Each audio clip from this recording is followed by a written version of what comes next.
the Military Construction VA Appropriations bill, and I want to express my opposition to that bill. Why?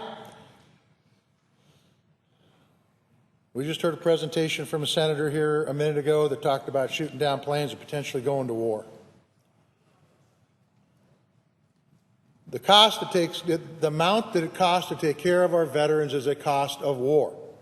And we are underfunding the VA today by over $800 million. I want to express my deep disappointment in the majority's inability to recognize the true cost of sending this nation, young men and women, into harm's way. Veterans Day is 6 weeks from now. Many of the folks in this chamber will go back to their home states, will be attending ceremonies and taking photos of men and women that are in uniform. We'll give speeches and talk about our profound gratitude to the veterans and their families who have sacrificed so much for this country. In the meantime, you'll see a flurry of press statements from senators, oftentimes patting themselves on the back for expanding benefits to veterans or enhancing quality and timeliness of their care. Or you'll hear senators and congressmen lamenting on the lack of leadership within the VA and taking the VA to task for not performing up to their expectations. But there's one thing that many of those members of Congress won't do, and that is give the VA the resources it needs to serve the men and women who have served this country in the military. Right now, the VA is under a greater demand for services and subject to a higher degree of accountability than at any other time in this department's history. After a decade of war in the Middle East, that demand should be expected to be high. After recent allegations of mismanagement and wrongdoing, that accountability is absolutely warranted. But the standard that we're holding the VA to should be the standard that we hold ourselves to. Is Congress doing the very best that it can do to ensure that our nation's veterans can access the health care and the benefits that they've earned? Mr. President, given the appropriations bill before us, the answer to that question is no, we're not. Our job is to make sure that the VA is working for all veterans, and to make sure that it can work for all veterans. That means holding the VA accountable and ensuring it operates in full transparency. But that also means that the VA has to have the capacity to meet the current needs of the demand for its services and to meet those demands into the future. It requires rigorous oversight. Today's president understands that. There's no doubt about that. But it also requires giving the VA the tools and the resources it needs to get the job done. Let's be clear. I believe this bill sets the VA up for failure. Folks on the other side are demanding that the VA fix itself. But in order for it to fix itself, you have to give it the tools it needs to do that. We're refusing to do that in this bill. We're setting the VA up for failure. And that failure will result in failing our veterans. If this bill is enacted, it could mean that 68,500 fewer veterans receiving the VA medical care that they need next year. Veterans like a constituent of mine from Reed Point, Montana.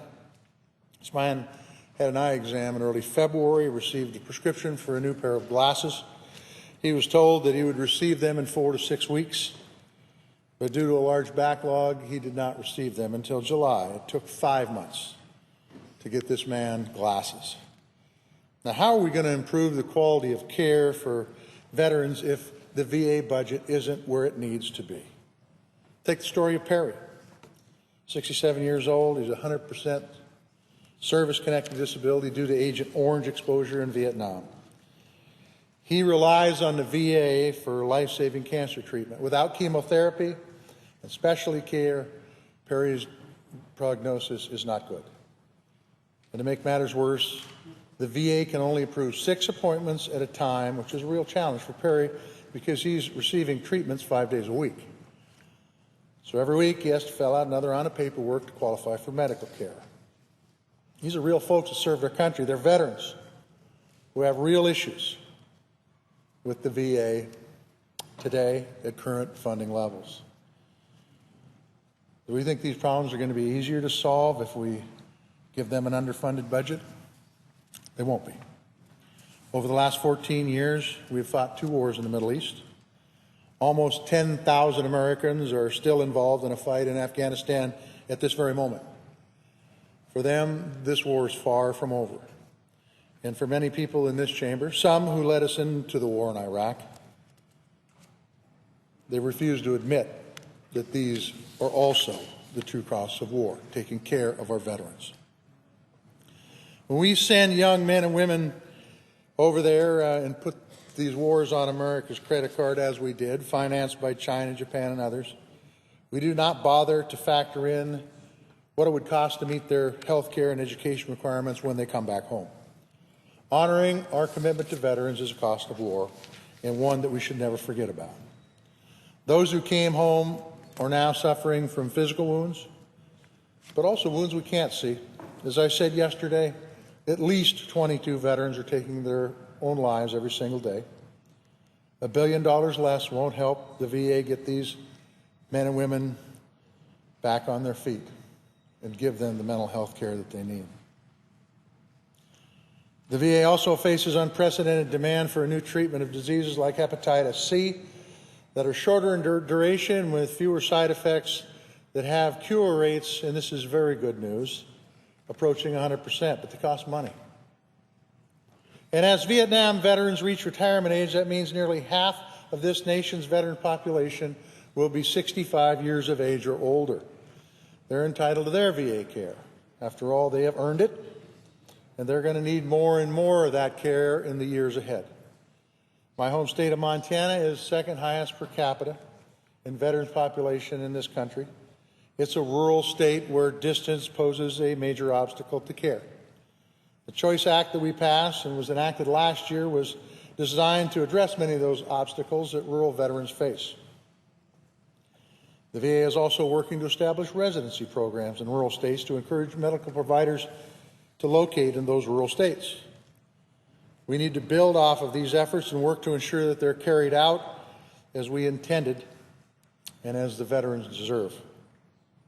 Will cutting pay for VA providers help bring more medical professionals to Montana or Alaska or Oklahoma or North Carolina? The answer is no. I go home nearly every weekend, and when I travel around the state, I talk to veterans, and they tell me that getting in the door of that VA can be very frustrating. Shortchanging the VA's medical facilities doesn't solve that problem. Not allowing the VA to hire more doctors and nurses doesn't solve that problem. So today we need to fix this bill, because the folks who sacrifice so much for this country deserve nothing less.